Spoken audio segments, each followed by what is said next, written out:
தனுசு லக்னக்காரங்களுக்கு கடகத்துல சனி இல்லாத வரைக்கும் நல்லது. கடகத்துல, விருச்சிகத்துல சனி இல்லாத வரைக்கும் நல்லது. அடுத்த ஆப்ஷன் 50-50 சிம்மத்துல சனி இல்லாத வரைக்கும் நல்லது. மற்ற எங்க இருந்தாலும் அப்படியே வண்டி ஓடிடும். மேசத்துல நீசமாவார். தனுசு லக்னக்காரங்களுக்கு 5ஆம் இடமான அங்க சனி இருந்தாலும் புத்திர பாக்கியங்கள் எல்லாம் தொல்லை கொடுப்பாரு.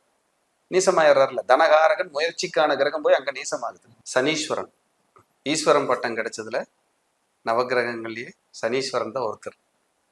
இப்ப சனி கொடுத்தார் எவர் தடுப்பார். அவர் நல்லவரானாலும் கெட்டவரானாலும். சனி வந்துங்க 19 வருட கால தசை. சுக்கிரனுக்கு அப்புறம் முன்னுரிமை கொடுக்குற தசை, அதிக வருடம் உள்ள தசை சனீஸ்வரன் தான். அப்ப சனீஸ்வரன் அப்படின்னா எல்லாருக்கும் சில பயம் இருக்கும்.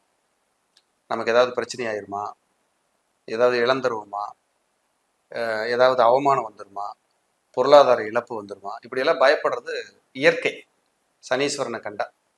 ஆனா என்னை பொறுத்தளவுக்கு அவர் ஒரு குழந்தை, ஒரு நல்லவர்.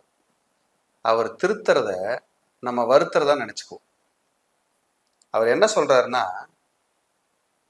ரொம்ப பேராசைப்படாம உன் வேலையை பார்த்துட்டு இருக்கிறத இறைவனை சரணாகதி அடைஞ்சு போயிட்டு இருந்தீங்கன்னா நான் உன்னை ஒண்ணுமே பண்ண மாட்டேங்கிறாரு.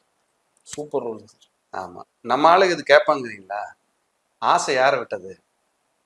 விடவே விடாது. சக்திக்கு மீறி வீடு கட்டிக்கிறது, கார் வாங்கிக்கிறது. எங்க அக்கா வீட்டுக்காரர் மட்டும் கார்ல போறாரு, நான் நடந்தா போறேன். என் தங்கச்சி மாப்பிள்ளை மட்டும் வீடு கட்டிட்டாரு, நான் சும்மா இருக்கணுமா? யாரு என்ன பண்ணா உங்களுக்கு என்ன? உங்களுக்குன்னு எழுதப்பட்டது, விதிக்கப்பட்டது என்னன்னு பார்க்கணும்.